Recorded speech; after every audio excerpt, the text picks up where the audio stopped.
Thank you very much. So my name is Maarten Luffler. I'm going to talk about uncertainty in computational geometry. So first of all, I'd like to thank you once again for the invitation. It's very nice to be here and give some lecture of my work to a different audience. Uncertainty in computational geometry. So what is this about? So first of all, it's about uncertainty.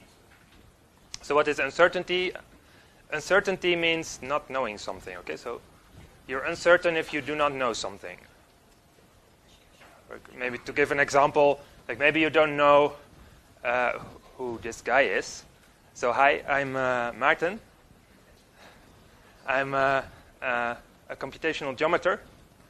So I do things with geometry. So these shapes like triangles, circles, squares, geometric things. Okay, and I like to work on uncertainty. So things like this, I will define them in more detail later.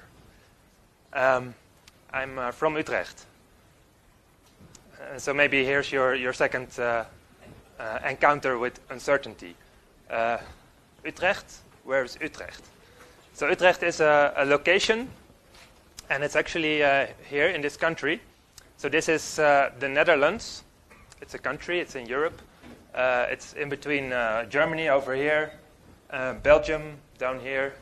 This is the North Sea, somewhere over here is England. Okay, and this is the Netherlands. And the Netherlands is further subdivided into these 12 regions, which are provinces. And one of these provinces in the middle here is the province Utrecht. Okay, so it's a region that's called Utrecht. But actually somewhere within this region, there's a special point, which is the city of Utrecht. Okay, so there's a point inside this region, which is the city of Utrecht. That's where I'm from. Okay, so this is, well, where I come from. And maybe gives an idea of the concept of uncertainty. So, yes. Sorry? Concession point? It's a good question. I have not tested this. I will have to try for the next time I give this lecture. Okay, so this is who I am, where I'm from. So uncertainty was the first word of the title, and then computational geometry. I understand you've had some introduction into the topic, but just a very broad overview. Geometry. So geometry is a study of things in at least 2 dimensions. Okay, so not numbers, but things like points in a plane, or other shapes, maybe lines, circles, triangles, or fill in your own favorite shape, right? Maybe you like these ones, or these ones, or these ones. So these are all things that live in more than 1 dimension, and this is what we call geometry. So more than 1 can be 2 dimensions, can be 3 dimensions, can be d dimensions.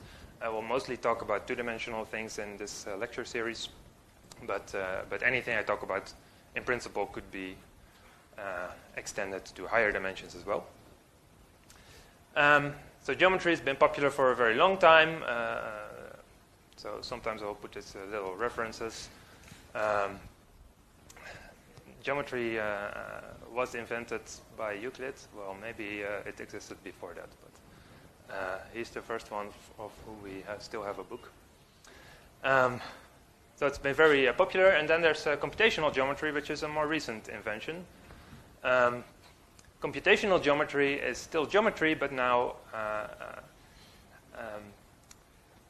it's the study of how computers can do geometry. Okay, so it's we have a geometric problem, and we want a computer to solve it. So it's like this: we have a set of points in the plane, and then we have a computer, and on this computer we write this magic formula, and then the computer does this incantation, and it looks at the points, and it does something magical, and then we have some structure like this Werner diagram. Okay, that's computational geometry. Computational geometry is about writing algorithms, right? These incantations that turn input into output, and the algorithm should be correct and efficient. And there's a lot of study about this. It's a field that started in the 70s. There's lots of algorithms in computational geometry by now. But all of these algorithms kind of assume that, if we want to be certain that we correctly and efficiently computed the output given a certain input, well, then we better be certain about the input.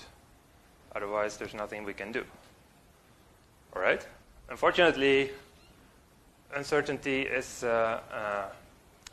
this premise of being certain about the input is not always satisfied in practice. Okay, so this is what I'm going to talk about. So, causes of uncertainty. Geometric data uncertainty can come from many different sources. So, first of all, there may be measurement errors. Okay, so we have an algorithm that takes a certain data set as input, and maybe there's uncertainty in the input because we measured the input somehow from the real world, right? So in practice, data is not always certain. Maybe our data points, right? So I was talking about a set of points, which is a set of mathematical objects, but maybe these points actually represent to actual real-world things. Like this maybe is a point in the real world. And this point has a location somewhere. But if we want to use this location as an input into for an algorithm, then we first need to measure the location of this point. Okay, so how do we do that? Well, maybe we use a GPS satellite these days. There are other ways to do it, but maybe we give this point a special GPS color, and then the GPS device can measure the distance of this point to the satellite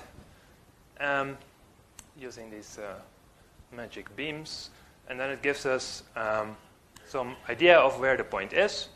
But what this satellite gives us is it sends some signal to the color, and the color sends a signal back, and the satellite measures how long it takes. But there's some error in the distance that you get from this. So you know from this measurement that the point is somewhere within an annulus between two circles, or actually it's in 3D, so it's between two spheres. And then from a different satellite, we also get such an annulus. And we can take the intersection of all these annuli, and then we get an approximation of our data point, but we don't know exactly where the point is. Okay, so it's always an approximation. All right. And the point is that this is not only the case for GPS devices, but actually any way you can use to measure the locations of things in the real world will lead to imprecise measurements, because we cannot measure with infinite precision. Right? So if we measure something from the real world, the result will be uncertain. Okay? Uncertainty may be just inherent in the data you are using. Okay, so this is one source of uncertainty in geometric computation. It's not the only source, because maybe our data did not come from the real world. Maybe we were just trying to compute something about a certain mathematical structure, which is nicely, precisely defined. And still, we may have to deal with uncertainty there as well. But this is one source, and I think it's the most important, the most prominent source of uncertainty. So it's the first one I want to mention. Okay. Another source of uncertainty. This doesn't fit, right? Okay. So another source of uncertainty is approximation and simplification of data. Okay, so maybe we do know for certain what our data is. And so in principle, we could use it as input to one of our geometric algorithms. But, right, so maybe this is, I don't know, the contour lines of some certain mathematical function, which is precisely defined. And we can compute these contour lines and use them as input in principle. but maybe it's just too big. Maybe if we would want to use this data, then it's so big that the algorithms become too slow, or it doesn't fit in our memory, so we cannot store it. So what do we do in that case? Well, we often simplify the data before storing it by doing some sort of line simplification. So instead of using these curves, we may use these approximated curves. Okay, and this is not only true for things we know with infinite precision. This is also true, for example, for curves in GIS applications, like the boundaries of countries or height lines in a terrain. They're often stored as these polygonal approximations of the actual curves. And this is another source of uncertainty in your data. This time it was introduced by throwing away some information that we had, but we simply couldn't store or we couldn't deal with. And so within this this data, so another way we can obtain such uncertain data is because maybe we run a previous algorithm on our data, which was an approximation algorithm. So maybe we were not able to compute the precise thing we wanted, but we had to go for an approximation. And also we get something like this. And so maybe here in this kind of maze, we want to compute a path from one point to another point, and we get something that's also an approximate path, and then maybe approximately it follows the right path, but it actually causes some intersections between line segments which are purely introduced because of the approximation. Because if we would look at the original data, then it looks already better, and then if we would smooth this path as well, then maybe it actually fits nicely. Okay, so second source of uncertainty, maybe we introduced uncertainty for efficiency reasons, either because we could not store all the data, or it's because it's too big, or because it's the output of an approximate previous algorithm. All right? That's another source of uncertainty in geometric computation. Another one I want to mention, which is maybe a bit like the previous one, but even more explicitly deliberate, is maybe we know for sure what our data is, but and it fits nicely, and we could just compute with it, but we don't want to. So why is this? Well, maybe we have a set of points here, and these points are the locations of certain people who have a certain illness or something. So we have this data set, but if we store these points with too much precision, and we overlay this with a map of the neighborhood, then we can just find out where these people live who have this illness, and we can identify who these people are. And this may be a problem for privacy reasons. Okay, so maybe because of this, someone who has this information and wants to share it, to do certain computations, doesn't want to give the information with full precision, but we may deliberately want to perturb these points so that they cannot be linked directly to the locations of these houses. Okay, so maybe we just move all these points by some random amount in some random direction, and then we get another point set which is maybe still good enough from a global point of view, but locally we've added some uncertainty to avoid these privacy concerns. A different thing you often see is, instead of this perturbation, some sort of aggregation. So here we would get these regions where we know there's one point somewhere in each region, but we don't know where. So this point could be either this house or this house. Well, in practice, maybe you want to use even slightly larger regions, because 2 houses is maybe still a bit sensitive to privacy issues. Another thing you often see is that you aggregate data. So you simply draw some regions, and you say, well, there are 2 points in this region, 2 points in this one in this one. So this is often used in databases where you simply aggregate data before doing the geometric computation that you're actually interested in. So this is another source of uncertainty in geometric computation. Maybe there was no uncertainty, but we introduced it on purpose. Okay? And then the final source I want to mention, which is maybe of a slightly different nature, but is still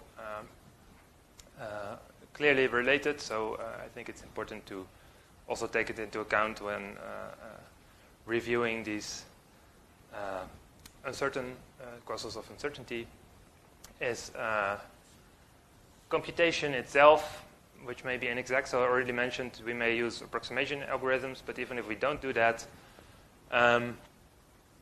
exact computation is often simply not possible. So maybe we have exact certain data and we know that we are using an algorithm which is provably correct and will always give the right output in theory. We still have to implement it on a computer. And these, so we have some set of points, and we computed our Voronoi diagram with infinite precision. But we did it with a computer which uses a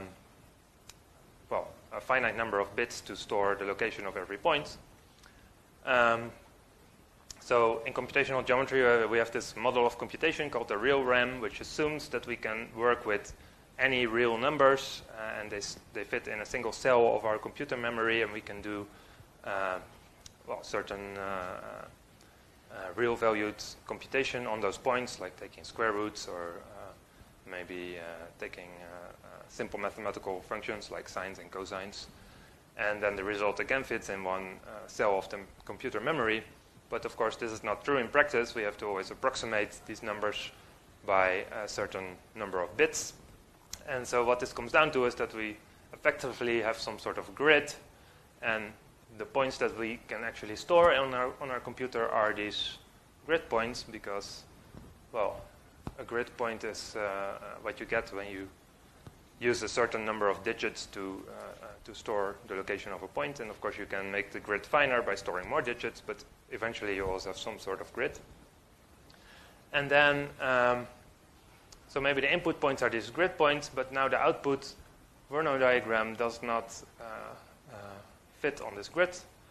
So what happens if you just implement this on a computer and you take the output is these output vertices of the Voronoi diagram simply get snapped to the closest grid point, right? You take you have a real number, but it doesn't fit in your computer number model. So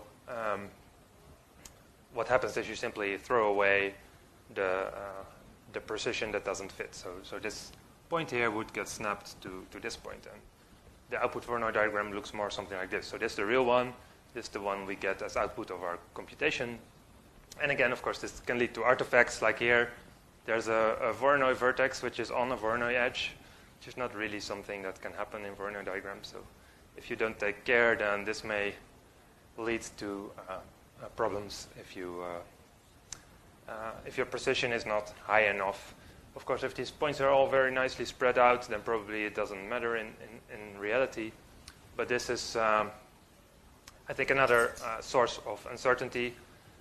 This is one that has been studied much more than the other ones I mentioned.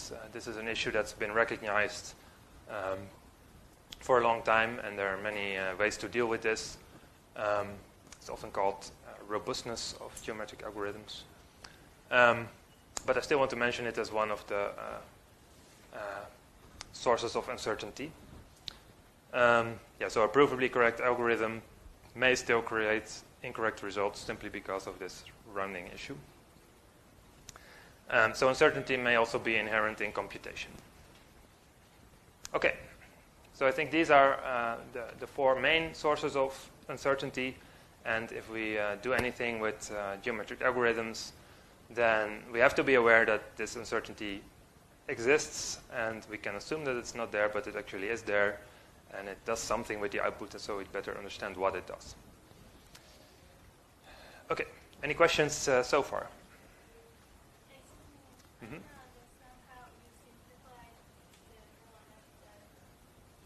Okay, so this is simply a rounding operation, right? So the output of this Voronoi diagram is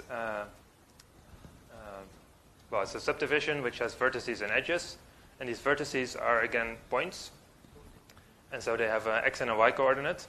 But the x and the y coordinates cannot be stored because I can only store grid points as x and y coordinates, which means that if I want to store this point, then the x and the y coordinate gets snapped down to the closest smaller x and y coordinate. So the x coordinate would become this vertical line, and the y coordinate would become this horizontal line. So this point, this vertex moves here, as you can see. And the same is true for every other vertex. So this vertex is in this cell, so it gets snapped to this point at the top left here. Okay? Any other questions? Okay, so then let's move on to models of uncertainty. So there are many different sources of uncertainty, and we know that they exist, but we somehow have to, now if we want to take this into account in geometric algorithms, then we have to have a certain handle on how to deal with this uncertainty, a mathematical model of what this uncertainty is, and then we have to think about what we can do with it. But first we need to define what, say, an uncertain point is. Okay, so the first thing to realize when you try to come up with a good model for uncertainty is that there are many different types of uncertainty. So even if I just talk about a point, it can be uncertain in different ways. So maybe I have a point P here, or I think I have a point P. But this point P, I'm not totally sure about this point. And the things I am not sure about can differ. So maybe I know that there is a point P, and I know that P is a point, but I don't know exactly where it is. Okay, so maybe P is here, or maybe it is over here, or maybe it's down here. And I'm not so sure, but I'm sure that there is a point P, and that P actually is a blue point. I just don't know where. Okay, so that's one form of uncertainty, which we call locational uncertainty. But maybe I do know where P is, but I don't know exactly what P is. Okay, it's also possible. So maybe I know that there's a P here, and P is a point, but maybe P has some attributes that I'm not sure about. So maybe P is a fish, but I don't know which color. So it could be a blue fish or a green fish. Maybe, I don't know. Or maybe I don't even know that it is a fish. It could be a sheep or a bird or a bear. Right? So maybe there's some attributes of P that I'm not sure about. Or maybe I'm not even sure that there is a point. So maybe I have this point P, but it could be there or it could not be there. So maybe it's there is no P. Okay, so these are different kinds of uncertainty. So in one case, I know that there's a point, but I don't know the location. Or maybe I know the location, but there's some attributes that I'm not sure about. Or maybe I know the location and the attribute, but I just don't know if the point is there or not. Okay, so I will focus mostly on location uncertainty in actually all of these lectures, but it's good to realize that these other types of uncertainty are there, and they, depending on the source and the application, one of these other models may fit better. Okay, so then if we talk about location uncertainty, I think there's two main ways of describing this location uncertainty, which I think we can call discrete or continuous. So if I don't know where a point is, but I do know approximately where it is, or I know that it is somewhere inside a certain set of candidate locations, then I can draw this set of locations, right? So maybe I know I have my two-dimensional plane, and I have my point P, and I know there's some region which contains P. Okay, I don't know where P is, but I know that P is in this region and not outside of this region.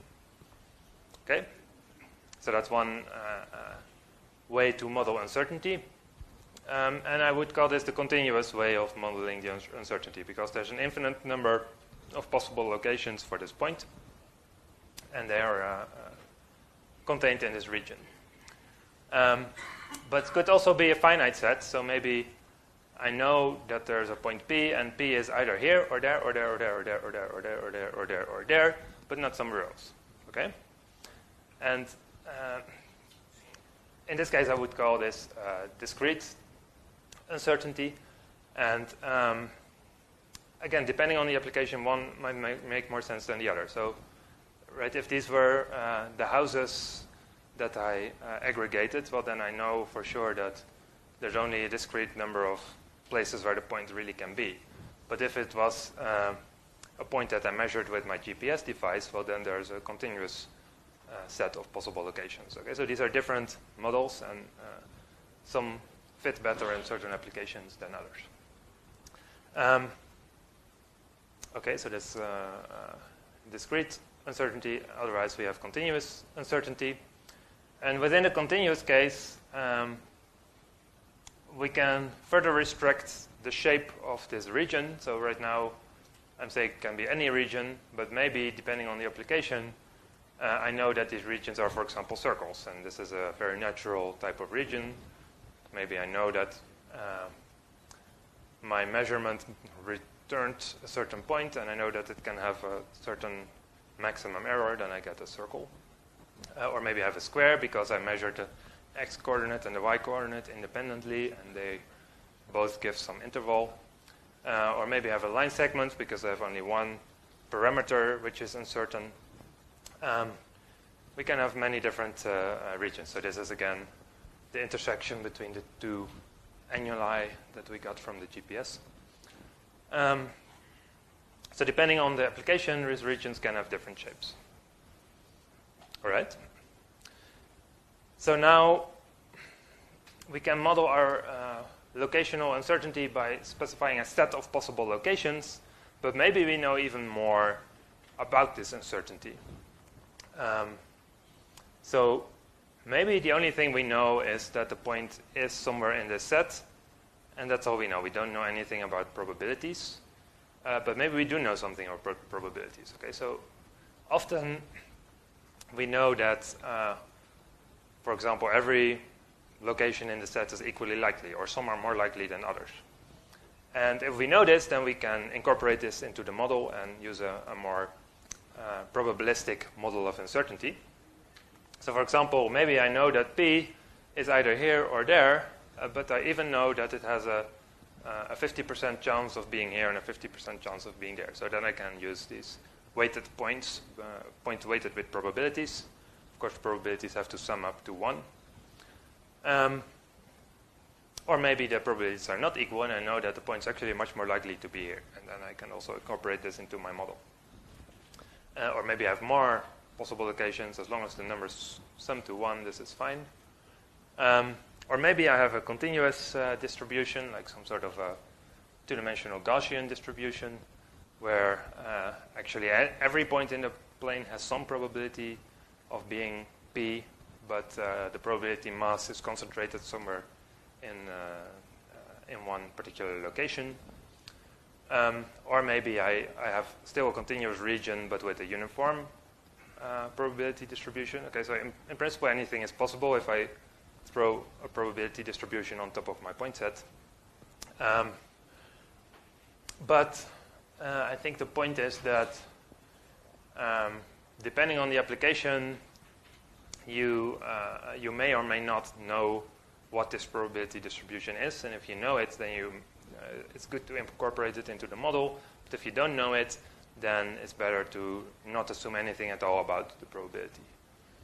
And this is especially related to, I think, the concept of independence, because we may know for individual points what the probability distribution is. It might be a sensible probability distribution. But if we now look at a set of points, right, n, the number of points in my point set, in most computational geometry applications is bigger than 1. So we have more than 1 point. So we have something that looks like this. And now I can put a probability distribution on top of all of these disks. But in order to compute something useful about it, I need to know if these probability distributions are independent or not. And if I don't know this, then I might as well not assume anything about the probabilities. But maybe I do know it. Okay, so again, depending on the application, you may want to model it one way or another. The same can happen for discrete point sets, so it's a bit harder to draw, but maybe we can use colors. So there's a red point set here, and there's a green point set here. Yeah, so it leads to the question, are the probabilities independent? And this is something that you need to know the application to answer this question. And this is related to some concept from statistics, which I want to briefly review, and maybe you've seen this many times, but I think it's kind of important in this context, which is precision versus accuracy. So, in probability theory, you can talk about the precision and accuracy of random measurements. And one way to describe this is by saying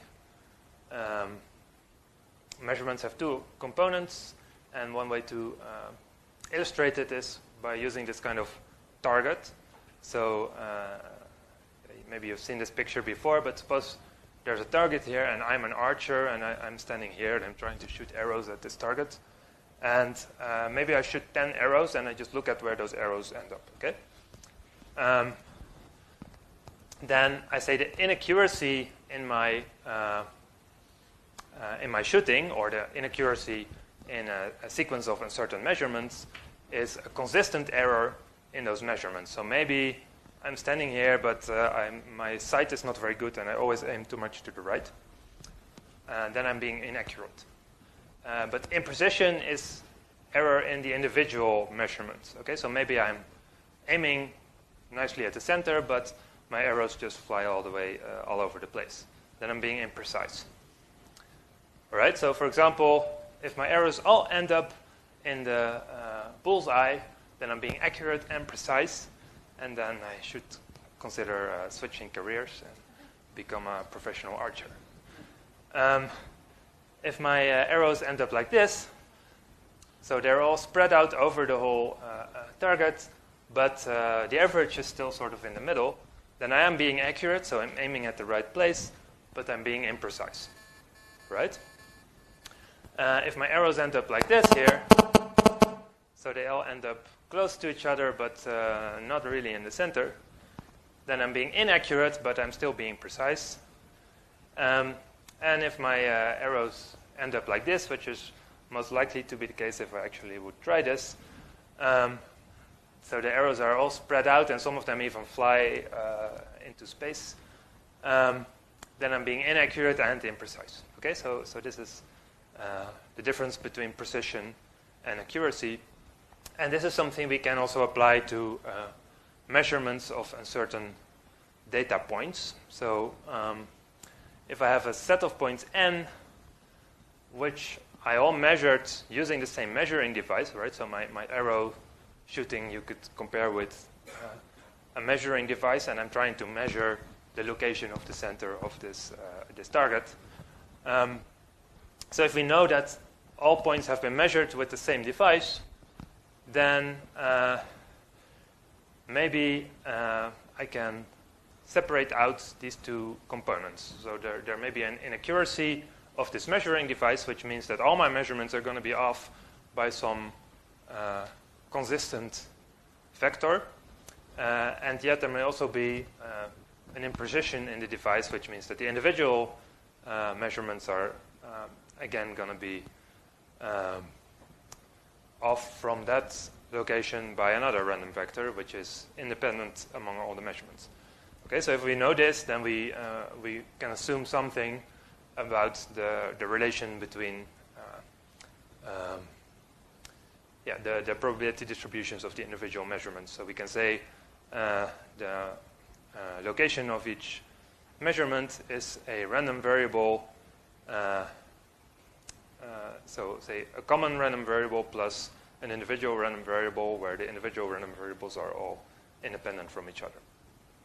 And then, of course, there's also the real location, which we have to add to that. Okay, so that's what I want to say about probabilistic view of uncertainty. But again, I want to stress that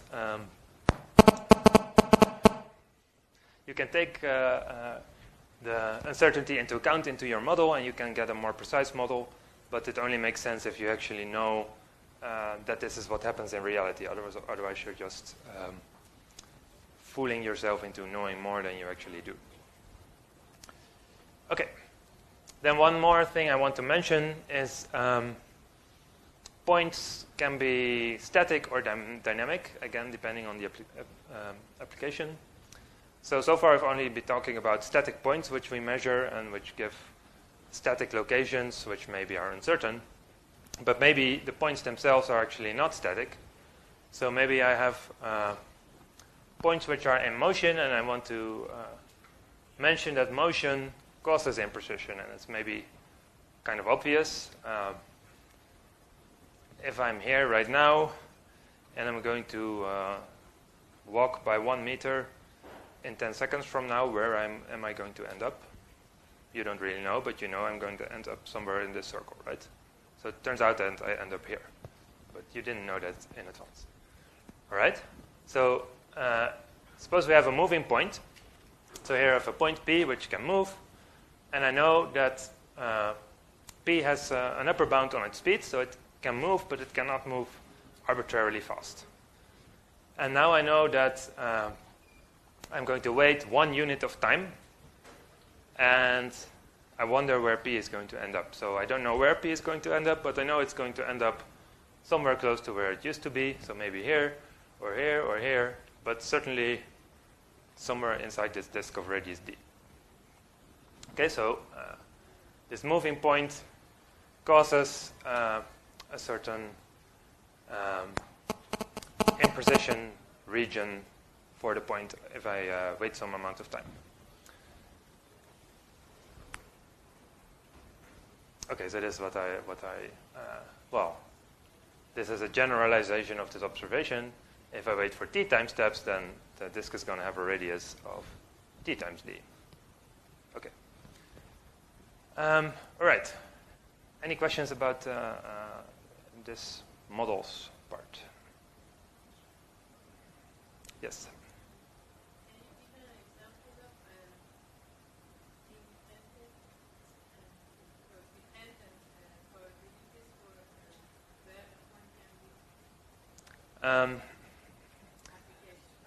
An example application. So, so I think one application that I mentioned is if you measure the locations of 2 things with the same measuring device. So maybe, what would be a simple measuring device?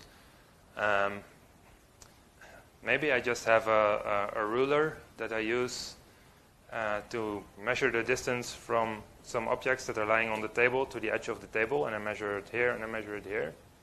But it turns out that my ruler is not completely precise, so it's 1 centimeter shorter than it should be. Then both of my measurements are going to be off by 1 centimeter. But maybe I don't know that there's a 1 centimeter error in my ruler, but I know there's some error, which is going to result in an error in the measurement of both of my points. But obviously, these errors are not independent. There will be the same error in both of the points. Sorry?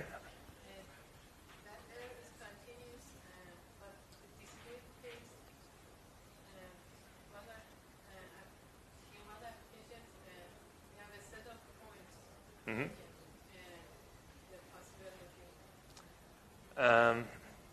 Okay, so you want to know if of an example where you have dependent probabilities in combination with a discrete model. Okay, so I think one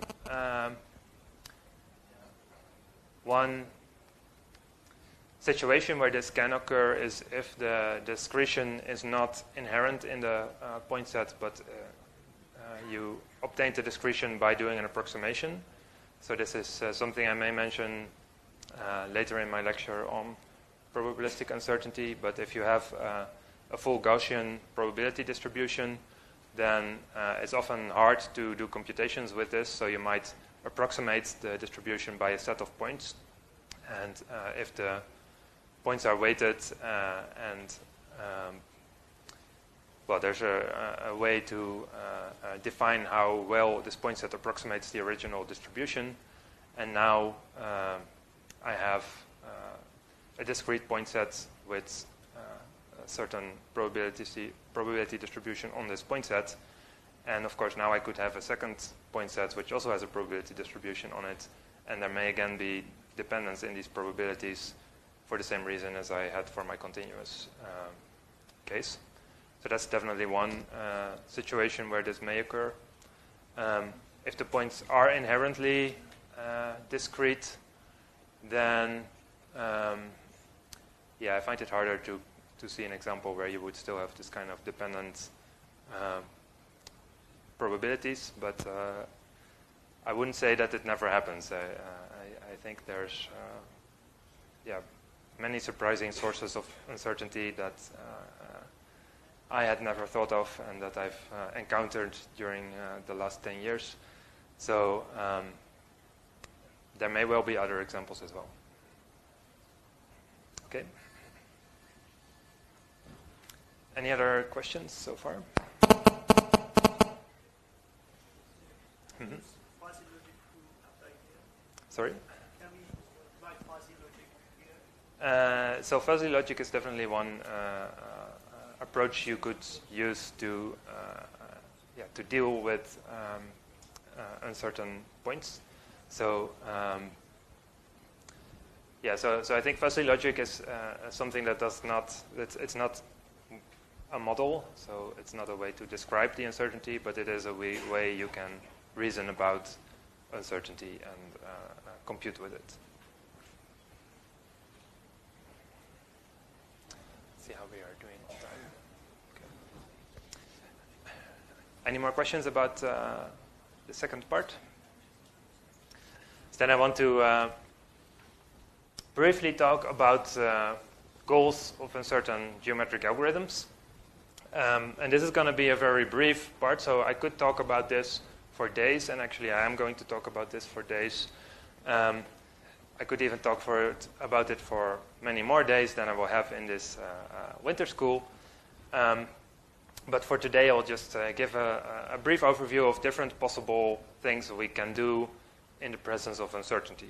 Okay, so we observe now that there is uncertainty in geometric computation, and there are different ways we can model this uncertainty, but that still leaves the question, okay, what do we do with it? Because no matter how we model the uncertainty, if we have a geometric problem and the input is uncertain, then the output is also going to be uncertain. So there's just no way we can compute our nice, ideal, precise output that we want to compute. So I have a set of imprecise points here, and I want to compute the convex hull of these points, but I just don't know what it is. And maybe it's this, or maybe it's this, and I have no way of knowing. So given this presence of uncertainty, what can we do? So how can we capture this uncertainty? How can we compute with this uncertainty? How do we store it, describe it, visualize it, and or use it? So how should we change the way we think about geometric algorithms to incorporate this uncertainty in an inherent way into our algorithms? And this is, I think, is a very difficult question to answer, and there's not a single right answer. There are many different answers that have been given by different people in the roughly past 10 years, I would say. And I will just mention a few, and of course the right answer depends on the application, depends on what you want to do with your data. So I'll just mention a few possible ways to proceed from this observation that uncertainty exists and we have to deal with it. So one thing that you can do, and I think it's a very clean and sensible thing to do if you have uncertainty, is you can say, well, maybe I have my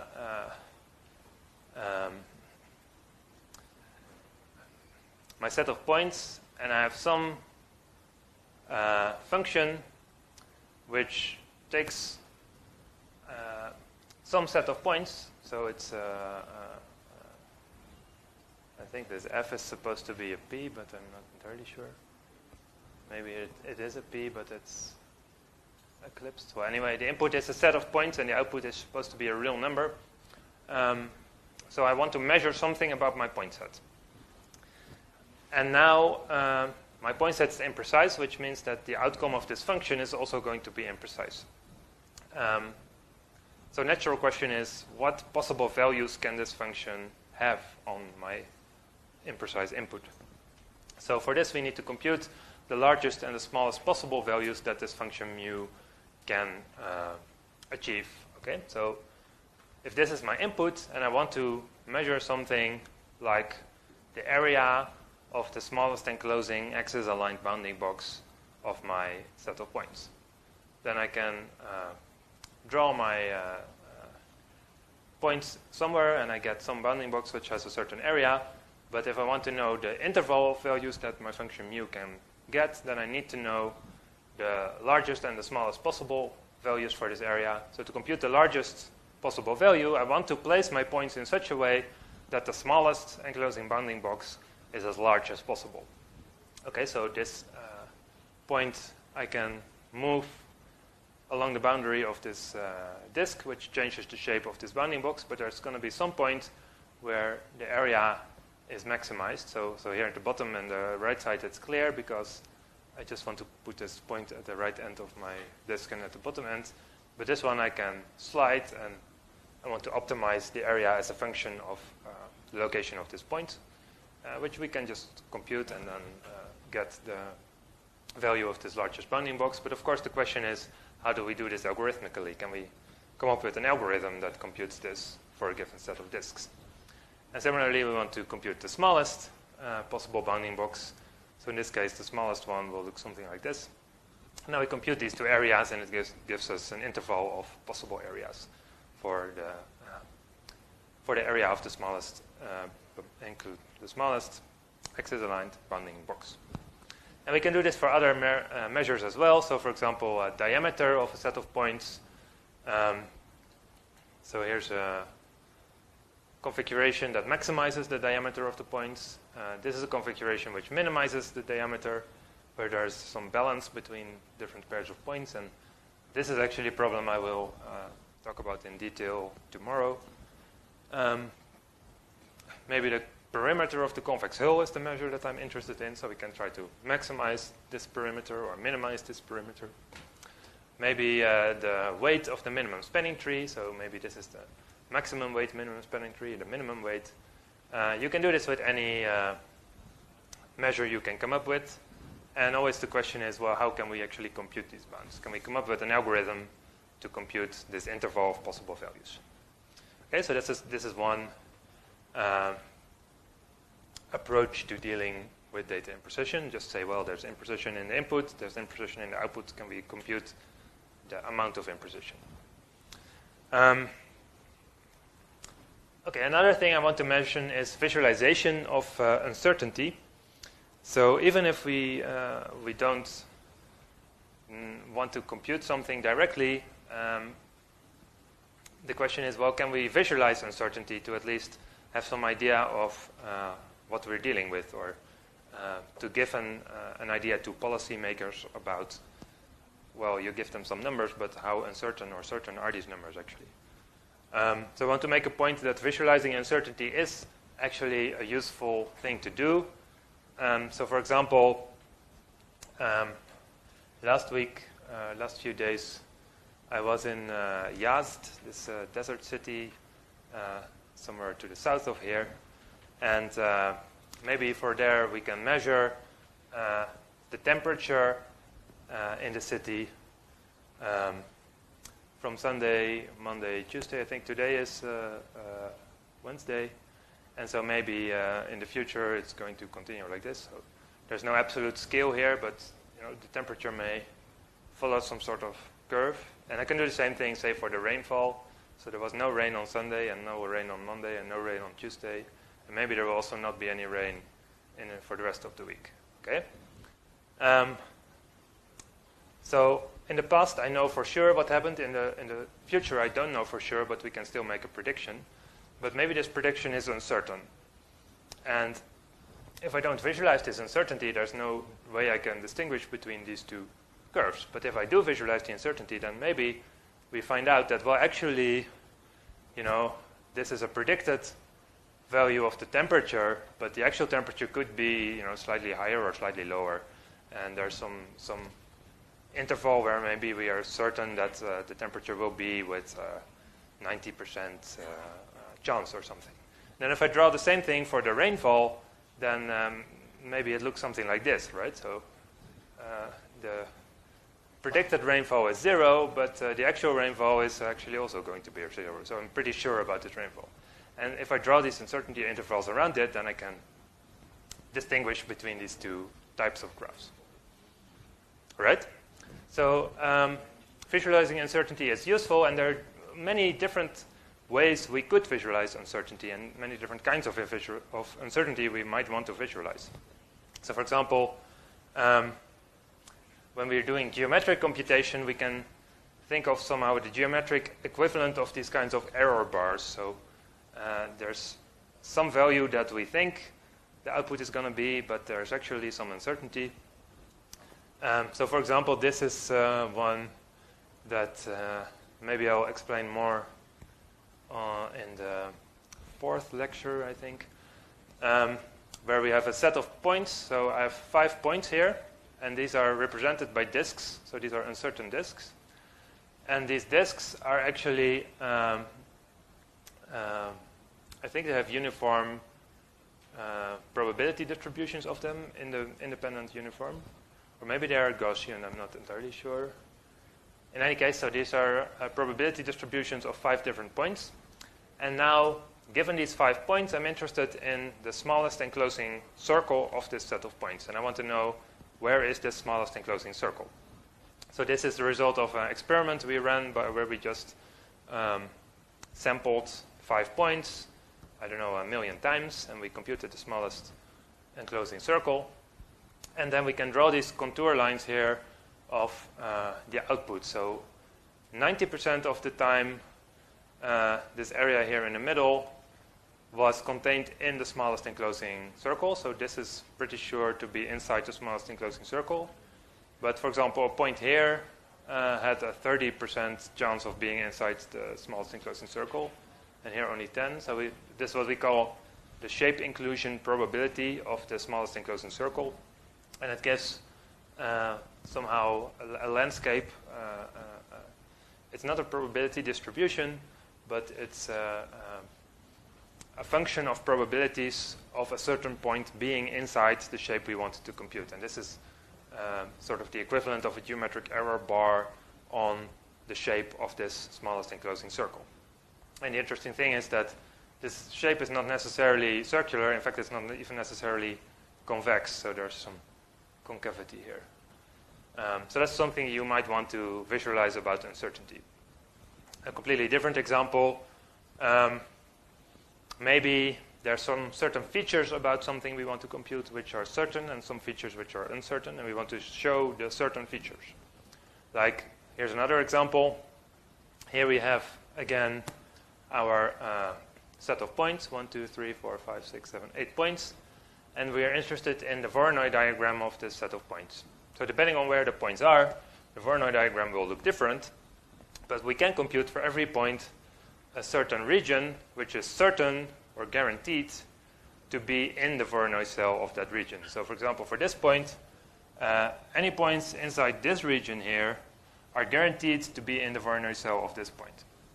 So in a way, you can see these areas as the guaranteed Voronoi cell, and the part in between as maybe some sort of a thick Voronoi diagram, which is the area that could actually be the actual edges of the Voronoi diagram, depending on where the points are. So it's another way in which we may want to visualize the uncertainty in this case, the Voronoi diagram. Okay, so there are many different things we might want to show them, many different ways we could show them, and which ones are useful and which ones are not, is partially, I think, a matter of personal taste, but also certainly depends on the application, and there are probably many ways to visualize uncertainty that nobody has ever thought of yet. And again, for all of these, the question is, of course, algorithmically, how do we compute these? So how can we compute this cell? So for this, there's actually an algorithm, which is why we can show them exactly. For the previous example here, we don't have an algorithm, which is why we had to run these experiments. So this is still a question, can we compute this exactly? So it leads to many interesting computational geometry problems. Okay, another approach to dealing with uncertainty that I want to mention is what I call the pre-processing paradigm, where, so in this view, we have a set of regions. So these are imprecise points again, R.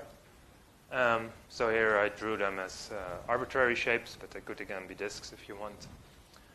And suppose that right now my points are imprecise, but somewhere in the future I am going to know where the points really are. Maybe because I sent somebody into the field who is going to actually look at where those points are and give me precise measurements later. Or maybe because I'm going to do some Monte Carlo simulations and just sample this point sets many times, and every time I sample it, I know for sure where the points are. So, but in both cases, I can say that at some point in the future, I'm going to get P, which is the actual precise point set, which looks maybe like this, 1 point in every region. And maybe what I want to compute is some structure on P. Okay, some structure, say S of P, that's what I really want to compute. Right, maybe S of P is a triangulation of the points.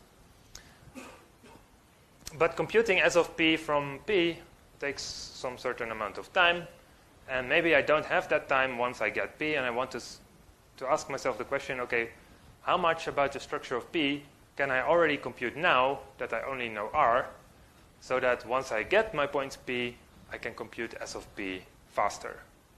All right, so can I compute some sort of summary or structure about R that will speed up the computation of S of P, and for which I only need to look at the regions in R. So I want to compute some sort of intermediary structure, which I'll call H of R. Maybe it's something like this, I don't know. It's some conceptual structure, such that once we get the real points at P, I can compute S of P using H of R and P in a faster way than if I would directly compute it. So I want this algorithm to be faster than this algorithm. And to get it faster, I need to invent some sort of pre-processing algorithm here. Okay, so that's what I call a pre-processing paradigm. I'm going to spend a whole lecture on this to give examples and actual algorithms. But just to give an idea, this is another, I think, very interesting thing you can do with imprecise data. I think we have time to mention one more thing. So I mentioned briefly this model in which we have moving points which lead to imprecision. And in this model, there is again a whole new world of possible questions we can ask, and hopefully answer. And one of them I want to mention is a model that I've been looking into recently of what we call querying moving points. So suppose that I have n points, and all these points are moving. Okay? So here are my n moving points. And suppose that for all of these points, I don't know where they are now, but I knew where they were at some point in time. Which means that right now, they're imprecise points with these disks around them, right? So I knew where this guy was some time ago, so now I know that he is somewhere in this disk.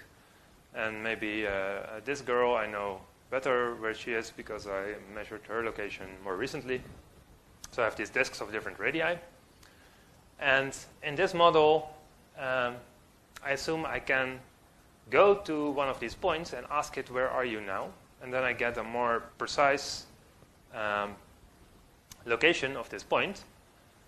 But if I don't do this, then the regions are just going to grow. So if I just wait, right now I know that these points are in these circles. If I wait and I don't do anything, then the circles will get bigger. Okay? But I can ask a certain point where this point is. So maybe I say, well, I don't like this big uncertainty. I want to know for sure where this point is. So I ask it, where are you? And it's going to return some location, some fixed location within this region. But while I do this, I figure out where this point is exactly. But it took some time to ask this question, and during this time, all the other regions grow again. Okay, so I can keep doing this, ask where is this point exactly? Well, maybe here, but now all the other regions grow. And in this kind of model, I will never know for sure where all the points are, because as soon as I ask one point, where are you, all the other points are going to grow. It's a very frustrating model. But the question is, well, what can I still do within this model? So say if I want to know the Voronoi diagram of these points, or the Delaunay triangulation, or something. Is there a way in which we can cleverly arrange these queries so that I will know more about what I want to know than if I would just randomly query them or not query them at all? So again, it's a very vague problem statement in a way, but I will talk more about this, I think, in the last lecture, where we will look into what we can do in this kind of model. Okay, so I think, yeah, that's the end of my introductory lecture. I hope you had some idea about where imprecision comes from, how we can model it, and some possible ways of how we can do interesting computational geometry within this area of uncertainty. It's definitely not an exhaustive list of interesting algorithms. There are many more questions that can be asked and that are being asked and that could be studied. But at least I think this hopefully gives an idea of some of the different flavors that are around. So, any more questions? Yes.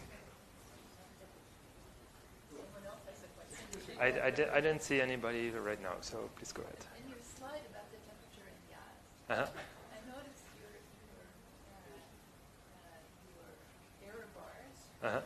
were cardinal to the temperature curve.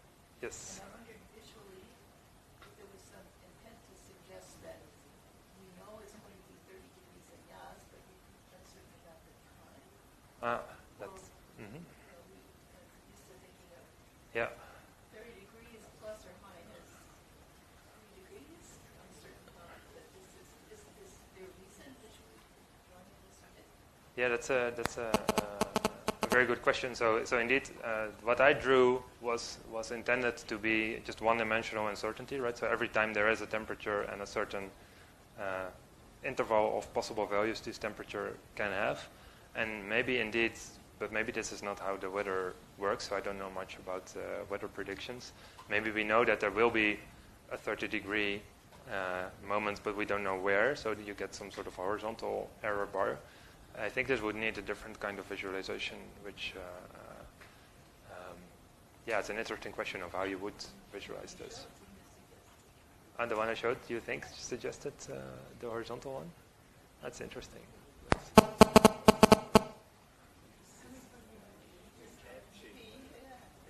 Because of the hatching.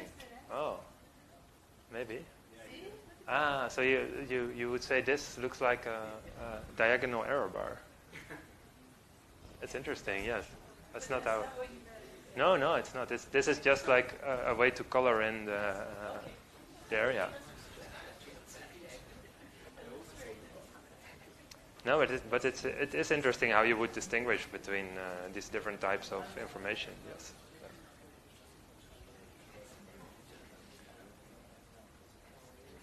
Any other questions? Yes.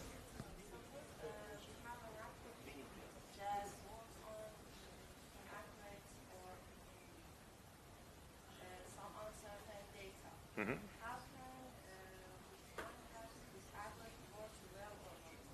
Sorry? How can we find out that this code, this algorithm works well or not? Okay, so the question is, how can we find out if an algorithm that works on uncertain data works well or not?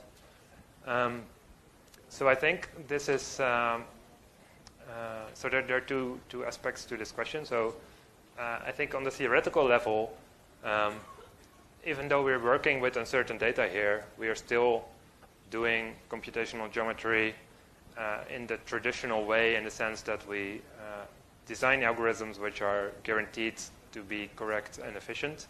So right now, we're trying to find algorithms. So suppose we're talking about the computation of bounds on it's here. Right. If we want to compute bounds on certain values, then we want to compute largest and smallest possible configurations. And even though this is a problem which is intended to deal with uncertain data, as a problem itself, it's, again, a well-defined mathematical problem. So it's an exact problem, and we can design an exact algorithm for this, for which we can prove that it always gives the right answer. So from a theoretical point of view, I think that's maybe the answer to your question. So you still prove mathematically that the algorithm does what you want it to do. Maybe from a practical point of view, if you have uncertain data and you have an algorithm, so maybe I should ask, is this the way I should interpret your question, or?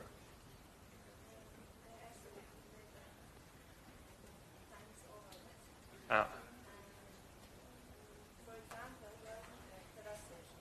terracing has a lot of solution, and for example, a lot of solution for some points. Mm-hmm. And for example, there is some things like this clustering is good or not. Mm-hmm. I think this algorithm have a lot of, for example, a lot of solutions. Mm-hmm. And which one is good? Right. Yes. Okay. So I think this is maybe a different kind of uncertainty. So there are algorithms that